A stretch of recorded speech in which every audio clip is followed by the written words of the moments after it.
Hey everybody, this is Dr. Maples. So today we're going to do a quick lecture talking about recoding variables. Why might we recode a variable? Well, let's pretend that we have a continuous variable, that's a real number, and we need to split it down into categories, say like a dichotomous dummy where it's a 0 and a 1 being the presence of a trait, 0 being the absence of a trait. By the way, if you don't know what a dichotomous dummy is, go back to the previous two lectures and you'll learn a little bit more about those there. We can talk about those. I'll include that idea a lot here, so it's kind of important. I'm also happy to answer questions. So anyways, if we needed to recode a number that's continuous down to a dichotomous dummy, we need to do some recoding. That's what we're going to do today. Good news is this is a very easy process. Bad news is you're going to have to be able to do this as part of the final. So make sure you feel comfortable with this, and if you have questions, all you got to do is send them to me. All right, let's get started. So the first thing that we're going to do, other than opening our data set, is figure out what variable that we're going to recode. Now today, I want to talk about the Red Bull variable. The Red Bull variable is the number of cans of Red Bull a student drank in the 24 hours before the exam. I have a sneaking suspicion that students who drink too many Red Bulls before an exam do poorly on it. So my dependent variable, the score on the exam, is continuous. We're good there. But now I want to take the number of Red Bull cans, which is also continuous, and turn it into a dichotomous dummy variable, where 0 is not excessive Red Bull use and 1 is excessive Red Bull use. So what I'm going to do is take this existing variable, first things first, and I'm going to make a copy of it. Watch this. First thing I'm going to do is I'm going to type in the name of my variable. And now what I'm going to do is I'm going to draw an arrow. And what this arrow does is it lets the computer know we're going to make a change. Now the change that I want to make first is creating a new copy of my Red Bull variable because I don't want to screw up the old one by accidentally saving over it. Because this is one of those things where I can't hit like undo because you just can't undo stuff in RStudio. So what I'm going to do is I'm going to create a new variable and I'm going to call it Red Bull DD. Red Bull DD is Red Bull Dichotomous Dummy. By the way, that's a really good naming practice to remember when you're working in data sets. Now all I got to do is add in where I want to get the information for this Red Bull DD. Now with RStudio, I could type in all sorts of stuff right here. I could tell it exactly what I wanted it to equal, but in this case, I'm actually just making a copy of the Red Bull variable. Now what I've got here on the left is the name of my new variable, Red Bull DD, and I'm letting it know with this arrow, which is just the less than symbol and a little line, a little minus sign line, that it lets it know that we're going to get the information from that from a variable that's just called Red Bull. And when I hit enter, it actually just made a copy of them. In fact, if you're using the RStudio and I had my window expanded out, you'd be able to see it, but it added in a new variable called Red Bull DD. We could run the means for these and we would see that they are now identical copies. Why did I do this? Because, and trust me on this, if you don't do this step, you're going to screw up the original Red Bull data set variable, and then you're going to have to close your data set, reopen it, and start over. By making a copy, if I screw that one up, I can just make a new one and stop using that variable that I messed up. So from now on, we're going to work with the Red Bull DD variable. We've got a copy made. Now our next step is to change the values. We've got cans in there, the number of cans. In fact, let's see the number of cans for that.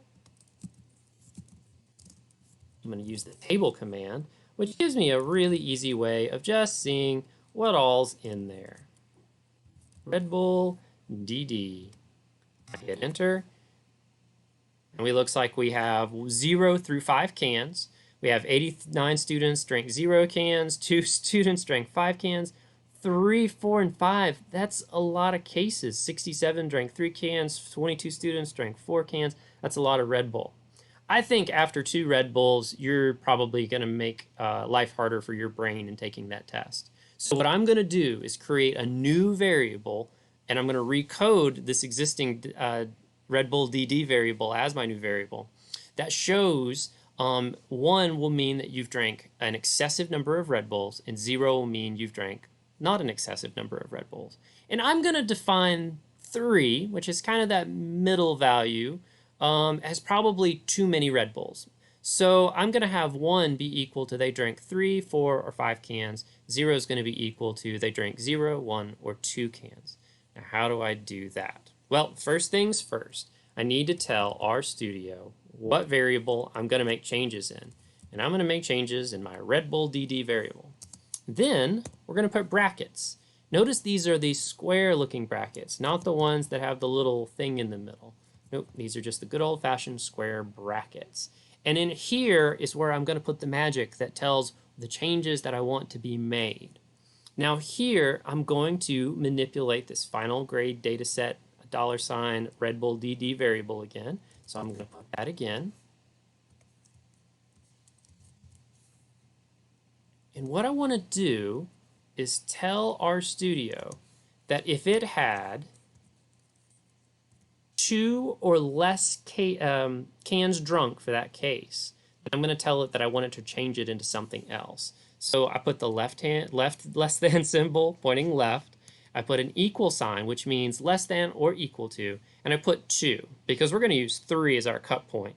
3 cans is going to be you drank an excessive amount of Red Bull, and it's going to be a 1. If you drank 0, 1, or 2 cans, we're going to say you did not drink an excessive amount.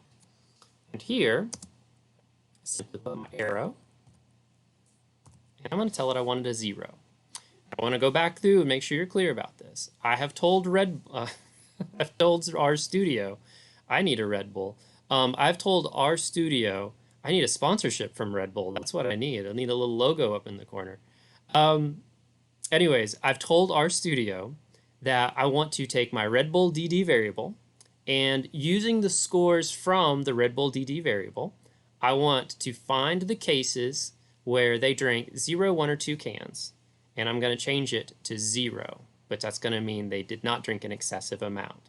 Now notice I've got my little arrow in there again. That's letting me tell RStudio what I wanted to change it to. Remember, we used that arrow just a minute ago. When I hit enter, it'll make that change. Now we need to change the rest of it. We need to deal with the 3, 4, and the 5 cans. Now I want to remind you of a little shortcut here. If I hit up on my keypad, look what it did. It popped up with the very last thing that I entered. I can actually just go in, change that 0 to a 1, get rid of this less than or equal to 2, and make it greater than or equal to 3. Why did I make it greater than or equal to 3? Well, this is telling RStudio if they drank 3, 4, 5 cans, or if there had been more cans, then we're going to change it into a 1, which means they drank too much Red Bull, which they did. Can't believe I had that many students drinking like 3 and 4 cans in advance, but there you go. When I hit enter, we've now made that change. And if we were to summarize that variable, actually let's do table so we can see the values now.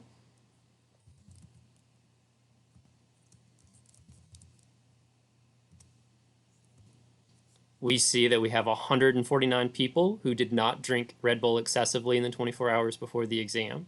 And we have 91 students who did. Oh my gosh, you've got to stop drinking Red Bulls, y'all. And all those other sugary drinks, or even the not sugary drinks. Stick with coffee. It's safer and cheaper, kind of. But anyways, I've now created this new dichotomous dummy variable that I could do a t-test with, or I could do anything that I want. I want to show you one last little thing here. What if I were to do the mean of this variable? What does it mean? That was a pun. I'm really coming out with the puns today and the funny material. Funny's probably the wrong word. Let's pretend that I do a mean of Red Bull DD. It comes up with this really weird value of 0.37. What does 0.37 mean exactly? Well, it means 37% of the cases fell into the category of 1. 37% of the people in here drank too much Red Bull. Let me say that again.